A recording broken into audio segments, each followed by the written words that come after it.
all that, whatever I said, it did not get recorded. My fault.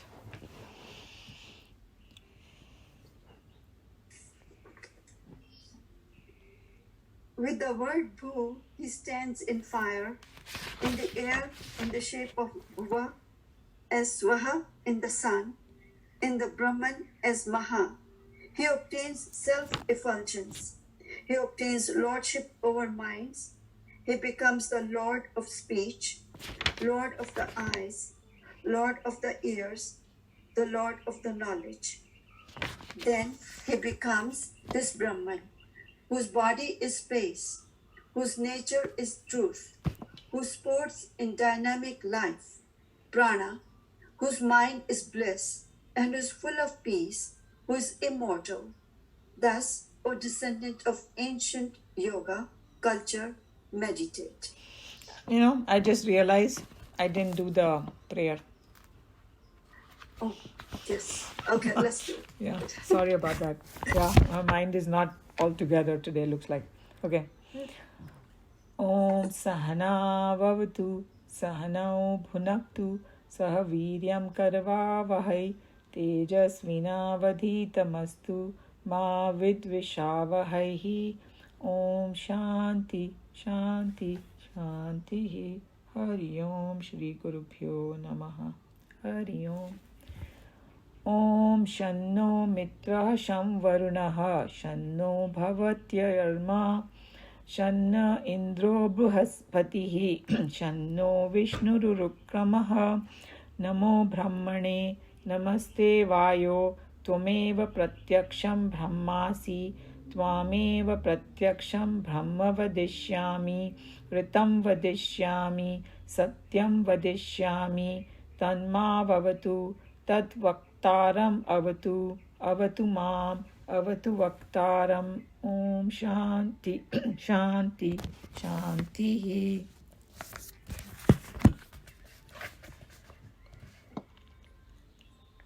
Yeah, now you can read. Are you going to explain something? That's why I stopped. Oh, no.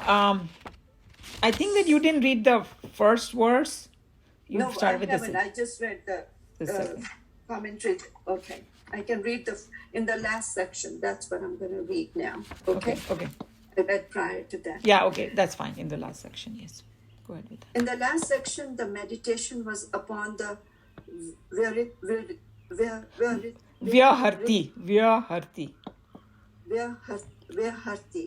which were regarded there as the words, as the world, the luminaries, the pranas, etc.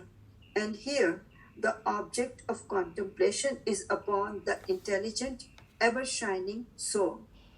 Earlier, we are told that the meditator would, as a result of his upasana, become identified with the total mind, while here, the very meditation is directly upon Brahman, endowed with attributes. Saguna Brahma. So, as I said, that they are starting with those vihartis at the worldly level, and then luminaries, and all that pranas and all that, because all those things are important to the student. Then they are taking it higher and higher, to the ever shining soul, and now directly under Brahman, endowed with the attributes, Saguna Brahma. In the previous meditation, the fruit is described as the devas offer tribute, while here the meditator attains lordship and independent sovereignty and gets himself established in one or other aspects of the total mind, which he may happen to desire at the culmination of his existence in his present mortal coils.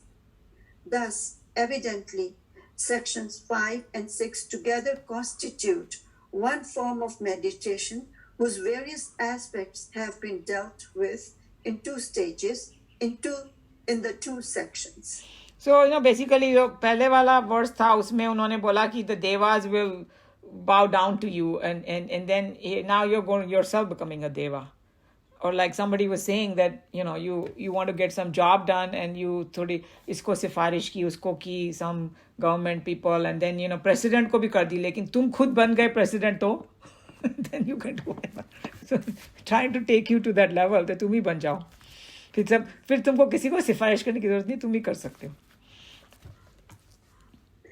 Since this under discussion is a continuation of the last, the style becomes too cryptic, and therefore it is not easy to coax the words to yield their meaning directly to us. Even the acharyas, who had brought into their discussions a vast amount of the subtlest intellect, could not give us a ready explanations of these mantras. Without supplementing words and ideas to fill, as it were, the blanks in this passage. Yawning gulfs separate idea from idea, and within the section there seems to be many an unbridgeable gap, which would have been better understood and more palatable had they been separate sections. So I told you, बीच में एकदम उन्होंने वो डाल दिया, how the jiva quits the body. What is the connection? तो उन्होंने बोला don't worry, जो बड़े बड़े महात्माज है वो लोग को भी कभी कभी they don't know, and then they are bringing some untold things, and because they have a much more insight, because जिसने सारे शास्त्र पढ़े होंगे और समझे होंगे और उस पर contemplation किया, he will be lot more kind of equipped, जैसे वो science में भी they have to continuously keep reading everything, then you have a better idea कि क्या बोल रहा है कोई. So इनको ज़्यादा समझ में आएगा. But Swamiji gave a pretty interesting why they put that whole thing in there, just उनकी curiosity को शांत करने के लिए उन्होंने बीच में डाल दिया ये. So we have to just go with that. I guess it's the same way as with Geeta then. We're learning what after death or at the time of death. So are we learning that same here also? Interesting, right? Right. Yeah. There's always synergy happens, right? Synergy happens. Yeah. Yes. Mm. Now we have to accept the section as it stands. It expresses the object of meditation, the imaginary path of departure of the egocentric consciousness from one physical equipment to its own self-decided, fresh woods and pastures new. The fruits of constant contemplation upon the different ideas prescribed in the earlier section, and lastly, the section is rounded up with passionate call to the worthy descendant of hallowed Sanatana Dharma, Prachina Yoga, to meditate continuously and thus grow in his mental amplitude and intellectual stature. So, okay, go ahead. Yeah. I was just saying the word is Prachin Yogya. So Prachin is Purana जिसको बोलते हैं ना, तो मतलब हमारी जो पुरानी धरोहर है, सनातन धर्म की, उसको passionate call to the we all are descendants of it. Yes. Okay, Prachin, yes. Yeah, so now you got the context, right? और अभी स्वामी जी बताएंगे कि there are some commentators of this Taittriya Upanishad, प्राचीन योग्य से ऐसा कुछ लिया है उसमें. मेरे को संस्कृत वगैरह ठीक से आती नहीं है, लेकिन उसको ना किसी का नाम भी बोला गया है. ये प्राचीन योग्य is a name of an individual. You will see. But anyway, the other meaning fits better in my mind, that we are all descendants of it and we should follow this. Yeah. Yes, yeah. Yes, yeah. Mm-hmm. Okay. So, are you going to explain a little bit of it before I continue? I think that I already did, because Swamiji is going to explain in detail now, because there are 4 aspects, right? The object of meditation, the path of departure, fruit that we get, and then passionate call to follow this, yeah. Okay. We shall try to go into these 4 ideas one by one. The object of contemplation here is the conscious life principle, which is described in this section as having its abode in the cave of the heart. The educated young man is sure to protest against this crude statement of ignorance that the heart has got a cave, while the day's prophets of biology are daily opening up hearts with their scissors and scalpels to declare and to illustrate that there are no holes in the heart. So I think that, when Swamiji probably came to teach Vedanta to this educated, because he was English speaking also, no? So he was, and जो die hard जिन्होंने कभी वेदांत पढ़ा नहीं था और वो engineering और ये सब की डिग्री लेके वहाँ बैठे होंगे, What do you mean by the cave of the heart? Heart is just like, they just focus 100% on that physical pump.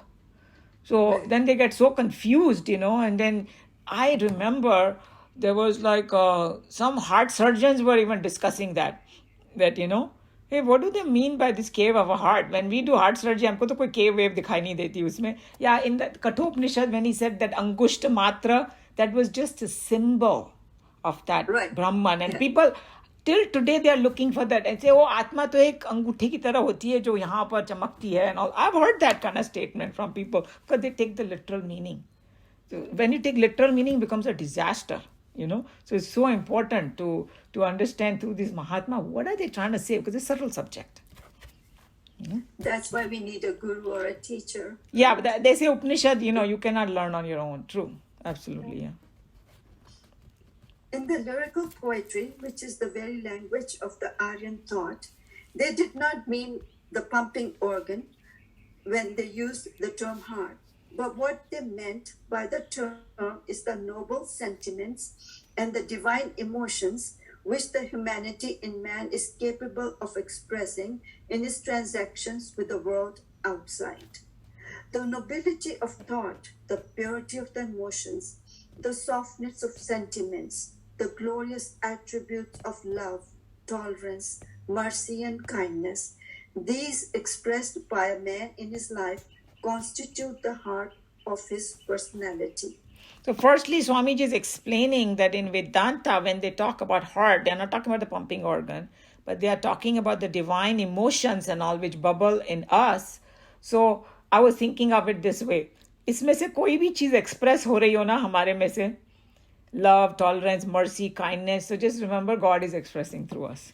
And कुछ opposite हो रहा हो ना, तो हमारा ego express हो रहा है. When we are angry and frustrated and unkind and all that. So that all you can look at it too. I know we can look at it, but on the other hand, God is everything when you say. And his Okay. expression is everything. Very good question. So then, hey, can I say that anger and frustration, all that is God? It's like, the God has given you a pure ingredient and you have made a kachra out of it and now you're thoping on the God. That's what we are doing. So, like, how this was explained? It was explained by Shri Ravi Shankar the best way. He said that हमारे में जितने भी विकार आते हैं ना, उसका जो base है ना, that all is love only. That when you have a greed, when जब उसमें विकृति आ जाती है, some kind of modification and what is the English term when something becomes like not so good? There is an English term that's not coming to me. Degenerate हो जाती है कोई चीज, that exact word. When it comes, I'll tell you. So that's what has happened when the other, like anger. What is anger? Right? It's a desire. Right. Not fulfilled. Desire. I mean, there's an obstruction to obtaining the desire, whatever it is. But it's like desire is like, So the base of it is a very good, thing which is like cave of the heart. Everything is very sweet and beautiful and nice, but it has become contaminated with our thoughts. So it's like a water is dirty. On one hand, it is H2O. Yes. But then there are things that have gotten into it. In fact, Swamiji was explaining that actually that thing is always separate because you can separate the water from the dirt. Mm-hmm. Yeah. So that's from that angle you have to say that on one hand everything is Bhagwan, but if you want Bhagwan in its purity, then it's all those good things only. Other things we have mixed dirt in it. Okay. Hari Om Uma ji. Haan. Yeah, all these 5 vikar, we are using them outwards. We have to use them inwards. कि बोलते हैं ना काम क्रोध लोभ मोह अहंकार, तो बोलते कामना मीन्स इच्छा, तो इच्छा करे तो प्रभु पाने की करे, क्रोध करे तो खुद पे करे कि मैं ऐसा बिहेवियर क्यों करता हूँ, या इस राह पे स्पिरिचुअल राह पे क्यों नहीं मेरी उन्नति हो रही है. क्रोध लोभ मीन्स लोभ भी करे, ग्रीडीनेस भी, और मैं जानूं स्पिरिचुअल पाथ को और जानूं. काम क्रोध लोभ मोह, मोह भी करें तो उस परमात्मा से करें. That consciousness, not we were using all these outwards, and we Beautiful. have to Yes. use them Yeah. No, that's a very good inward. angle. Very good. Excellent. Yeah. Good. Yeah. Thank you That for is sharing that. Yeah. yeah. Very, very nice. Yeah. The Vedantic tradition is that in this heart there is a cave, and in the cave is the seat of true intelligence. That is to say, in the poetic language of the Vedas, they only meant that a full man is he who discriminates and rationalizes the life and happenings in it through an intellect functioning in the fresh atmosphere of a pure heart. A mere intellect is considered everywhere as an efficient annihilator of joy. So here, Swamiji is telling you that logic and means mind and not mind, sorry, the क्या बोलना चाहिए, emotions and pure logic.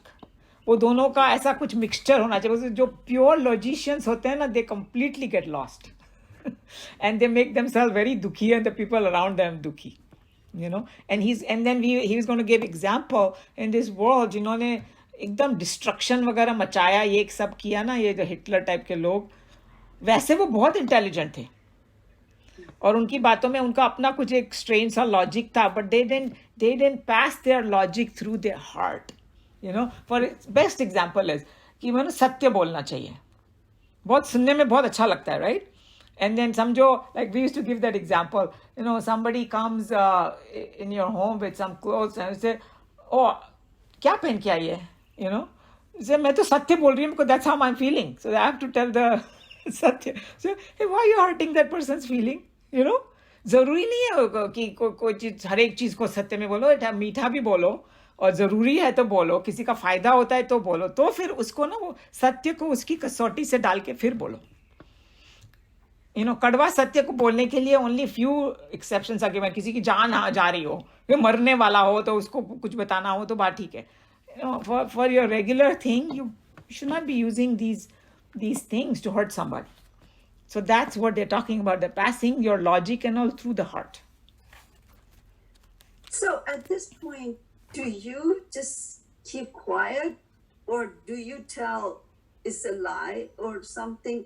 Okay, something that you don't enjoy, okay? But you have to, you either keep quiet or say the fact as is. So that's why And I was that saying that वो fact maybe अगर, if it is going to do किसी का फायदा होता है, you say it. But if it's just a statement that you want to express your ego, then don't say it.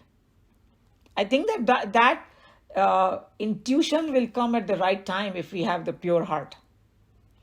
Because once in a while, even the Mahatmas tell you a lot of kadvi baatein. They're not trying to hurt you; they're trying to wake you up. So they know when to say the kadvi baat. You know? Yeah, but not to tell a lie. मतलब कि एक होता है कि अच्छा, it's a white lie, छोटा है, बता दे, कोई बात नहीं, कह दे, आप बहुत ही सुंदर लग रहे हो रे, चाहे उनके मन में कुछ और हो, लेकिन कह दिया बहुत ही सुंदर लग रहे हो. Now, if I just kept quiet at that point and not said it, then I'm not disturbed with myself, though I'm not saying anything to the other person, but I'm sure the other person would be very, very happy if I had said So those I mean, words. I don't need to say it like just to किसी को चढ़ाने के लिए या to get some brownie points to earn that, you know, आप बहुत सुंदर लग रहे हैं. But suppose एक scenario, a person is very depressed, you know, and then I'm telling her a white lie. I'm trying to break her depression. But ऐਵੇਂ ही सभी को बोलते जाओ, oh, आप तो बहुत सुंदर लग रहे हो, बहुत सुंदर लग रहे हो, just because you are trying to gain some point. See what I'm saying? So that subtle intelligence will come to you, that when to use it. Automatically. Yeah. There was one example. A mother gives a child bitter medicine, which makes him cry, but she has to give it to make him well. Mm-hmm. Yeah, nice. Yeah. So in that instance, even if we have to lie to make somebody well or somebody escape some danger, then it's well worth it. And that lie is not like कोई बहुत बड़ी हानि नहीं हो रही है उससे, कि you are telling a lie about something else. So I think that judgment, that's exactly what I think what Swamiji means by mixing the heart and the intellect together. Bhakti or I have Gyan. one example. Yeah. Somebody told me about a book which is called If I Only Knew. This is I don't know if I mentioned this before or not. I don't remember. But this is the way how the other half thinks. So in that they described, how you answer questions. So I went to my sister's and she made a very, very bad food. And she asked me, how is it? So should I tell the lie or should I tell the truth? So once I read that book, I said, let's put it this way, nobody can gain weight in your house. See, it depends on that. See, this is how I would say. You know your sister very well. Your sister can be extremely sensitive, or the other one, you can say something and they say, forget it, So then, depending on that, see how many factors are involved. If I know a sister who's going to be like totally heartbroken, then I will not say, it's okay, yeah, it's a good food, fine. And I might go home and eat. By the way, my sisters are great cooks. So this example is, I crave for their food. Huh? Yeah. There are good lies and bad lies. So I think it depends. See how many factors are there, but what you will do, basically you will try to keep harmony. I think that's what our teacher told us, and that was a very powerful thing. She said in families, try to create harmony. Like usually family के अंदर दो जन लड़ रहे हैं ना, तो सब फटाफट साइड लेना शुरू कर देते हैं. ओ या ये सही है वो गलत है. Actually दोनों का मिक्स ही होता है. जितने भी झगड़े जुगड़े जो भी होते हैं वो. I remember, I don't remember exactly what Ramakrishna said, but there was a situation, one of his disciples, to speak the truth, he told some guy some relative had died. And he made them very upset. Right. So I think Ramakrishna gave him some advice. I have to look that up, what he said. I'm sure he said something very, very profound. And so all of these things, are not in a fixed box. That's why you need that heart and intellect both together, blending of it. And the two wings of the same bird, with one only wing is strong, other one is not, you're not going to be able to fly. You'll go in circles. Yeah. So you have to develop both. So, yeah. Yeah, even for meditation, etc. Yes. There have to be both of them. Yeah. Otherwise, it doesn't work. Yeah, if you don't have that softness in the heart and the love and the bhakti in it, you won't be able to do it. Yes. The Vedantic tradition is that in this, did I read this? I think you read it, right? Yeah, you read it. Yeah. No, I didn't because yes, I did. You say annihilator of joy, yeah. Yes. So Ravana and them.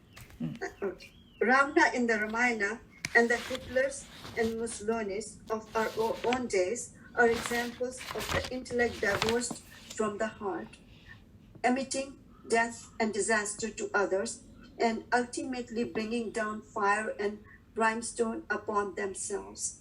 Such a crude intellect can serve us only in the fields of modern politics, economics, and objective sciences. But the touch of the genius, the blessings of the divine glory, can never be achieved by such activities of an intellect unless it is efficiently courted by a healthy and evolved heart. So see what he's saying? That, these people, like, we know that Ravan was a very intelligent person, very highly accomplished and everything, but divorced from the heart. That's what happened to him. And then, he's saying that, okay, ठीक है, modern science और ये सब में चल जाएगा तुम्हारा logic. Agar if you want some genius, and if you see anybody, like, Einstein को देख लो, उसका क्या status है science में, right?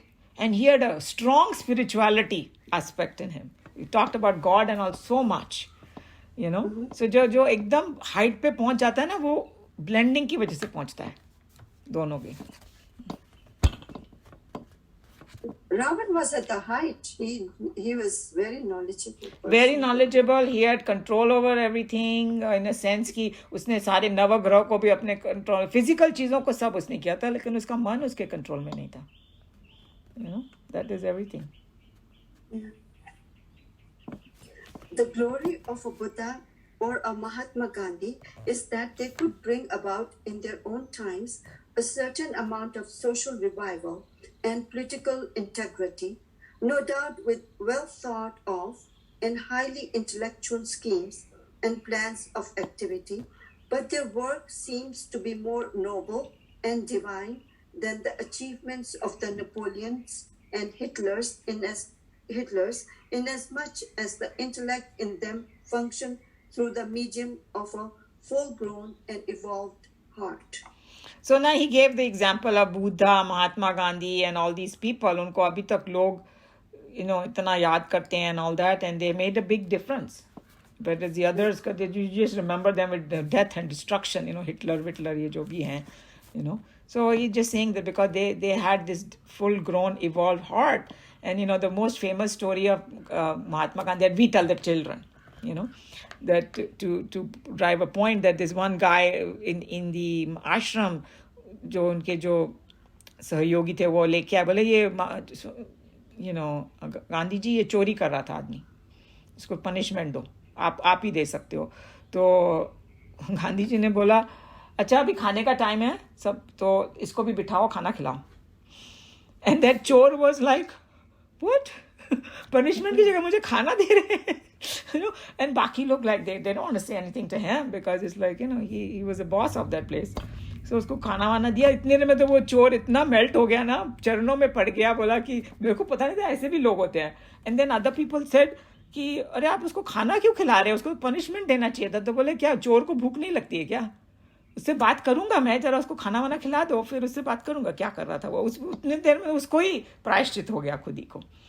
And then somebody either shared it or I read it somewhere that that Nelson Mandela from that place, what you call Africa, who was jailed for like 30, 40, some majority part of his life he was in the jail.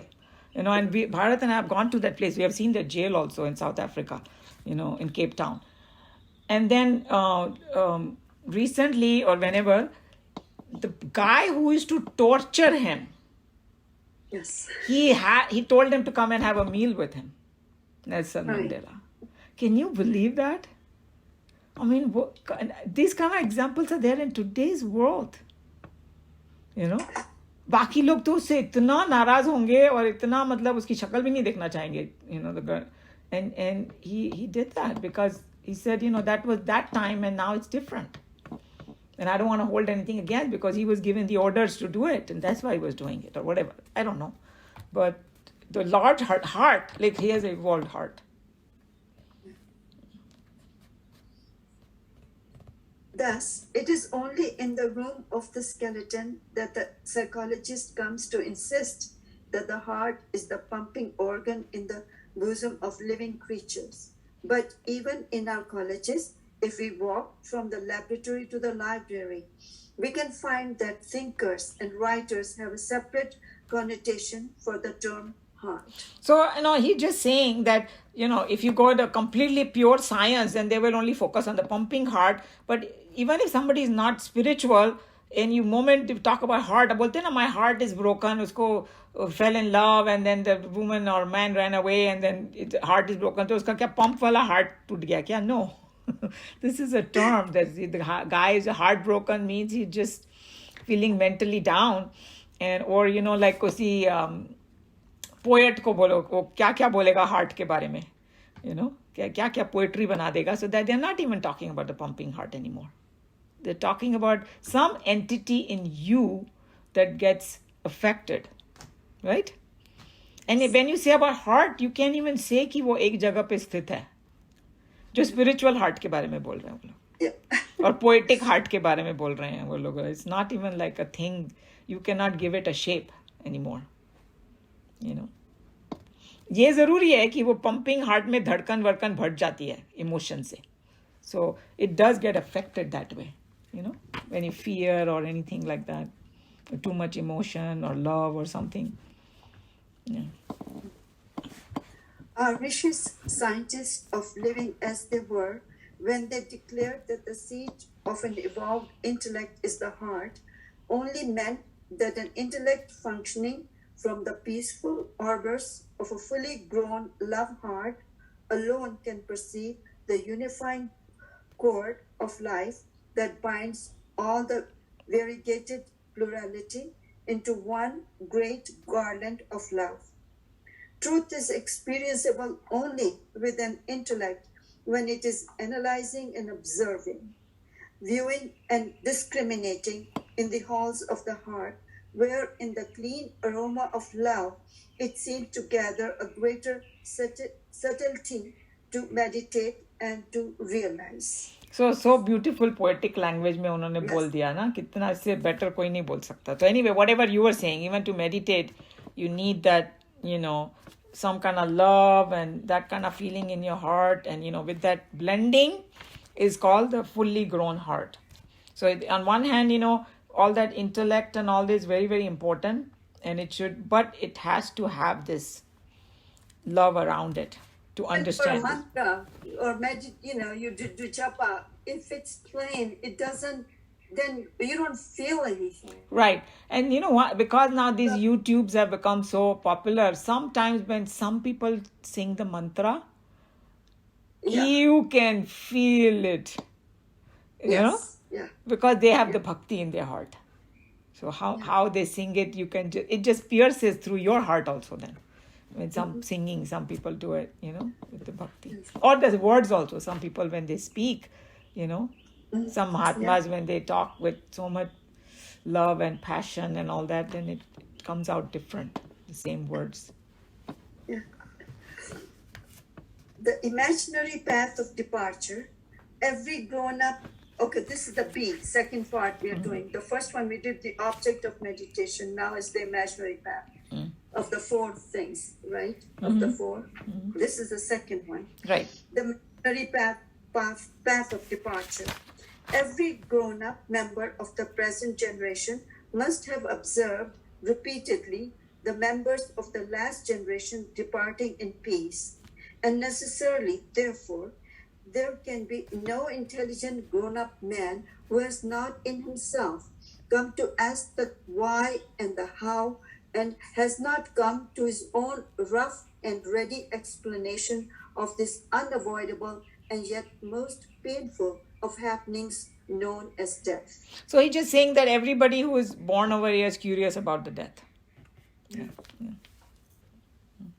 In his unscientific, rough and ready observations, he must have concluded that the dead body is the rejected covering of the dead one, and that some vital thing, as it were, has left every dead body. The body, while living, was reacting to the impulses provided by the world outside. It used to entertain feelings. It had its own ideas and thoughts, and perhaps it had some vague feelings or some prominent urgencies created by the restlessness of its soul. But the moment it is dead, it seems to function in none of those levels, and therefore any thinking person must have concluded that some essence or vitality has departed from that body. So he's just saying that if you just don't know anything about anything, but if you just observe the world, then you will come to this conclusion that, hey, that, somebody's alive, so many things are happening. And he gave all these things, but that happens within us, that it ideas and thoughts and some vague feelings about ye karna hai, wo karna hai, jo bhi hai. So many impulses reacting to the world outside. And suddenly when the person is declared dead, everything stops. So he just feels that kuch na kuch to gaya hai iske body se, kya hai wo, and wo janna chahte hain wo, and then the Mahatmas gave them the explanation. Yeah. We can do another 1 or 2 paragraphs, and then this was so long. It's already 12:30. Let's do 2 more paragraphs and we'll stop. Okay. This egocentric conscious living principle, the essence behind the sense organs, mind and intellect, the essence in whose divine presence the very matter-made container, the body, resists nature's law of decay, but surrenders itself to that law the moment this divine factor departs.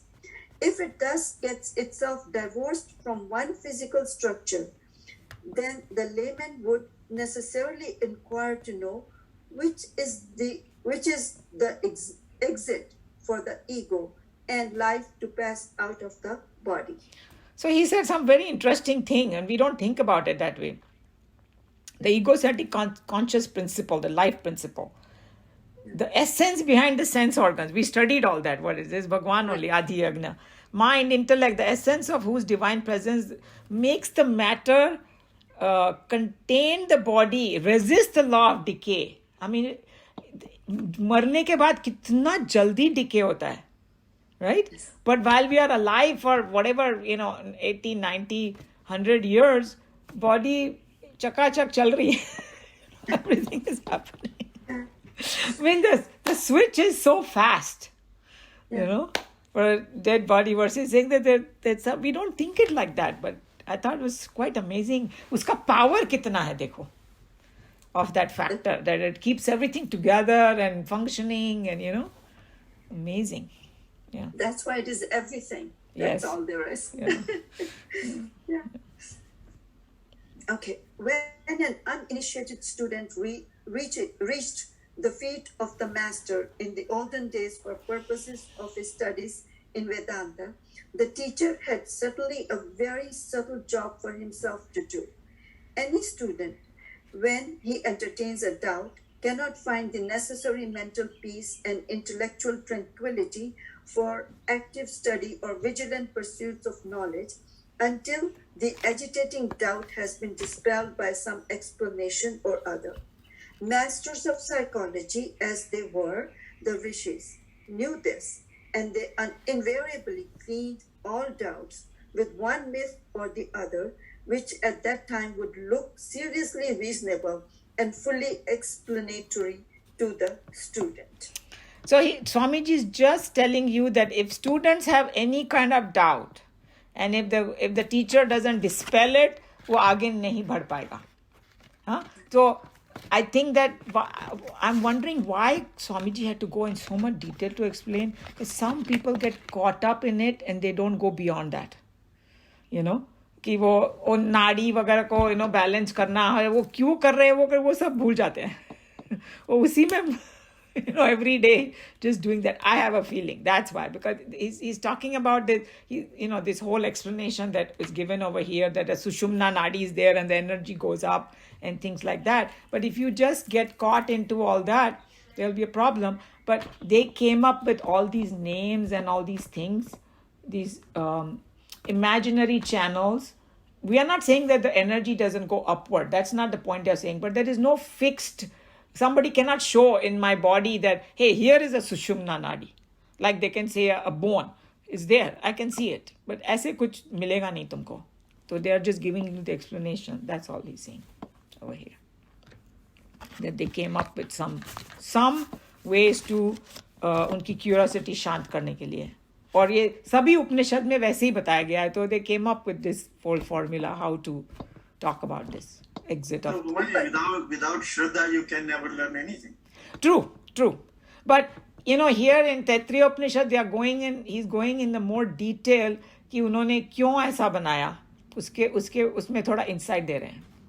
It's something like when a child starts, like our Gaurang uncle used to give this explanation in Houston, that if a 2-year-old asks you, or 3-year-old, how does the rain happen?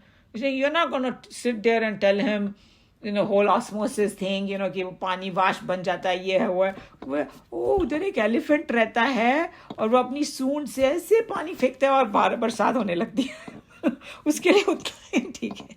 Then as his intellect grows, you telling him more and more stuff, and by the time then he understands the science. So sometimes there are certain explanations that you have to just take it because they are appealing to the students who are not fully understand what Brahman is. So they have to give these kind of explanations. That's how we have to look at it. No, but it is so true. One gets stuck because I know of myself. I get stuck with certain terms. Right. I get stuck with certain paragraphs.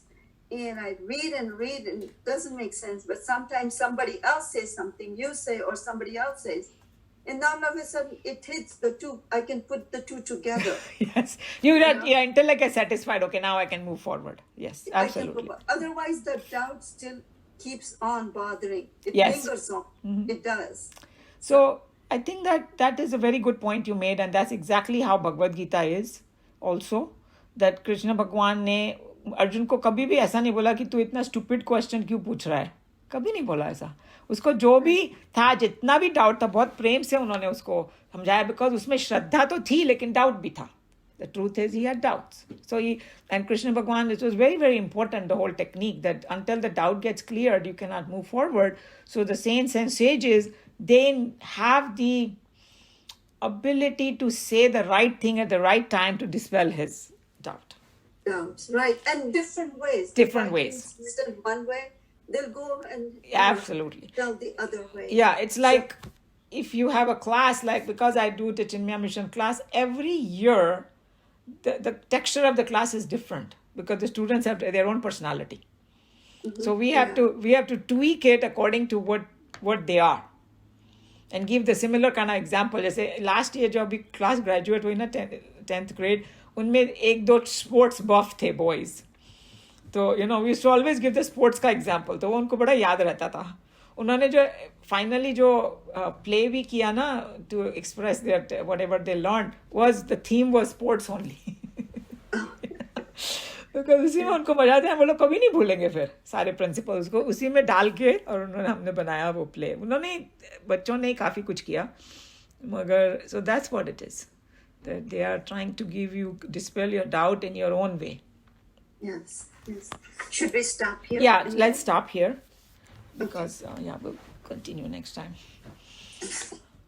Om Sarve Bhavantu Sukhinah, Sarve Santu Niramaya, Sarve Bhadrani Pashyantu, Ma Kashchitu Kabhag Bhavet. Hari Om Shri Gurubhyo Namaha. Hari Om.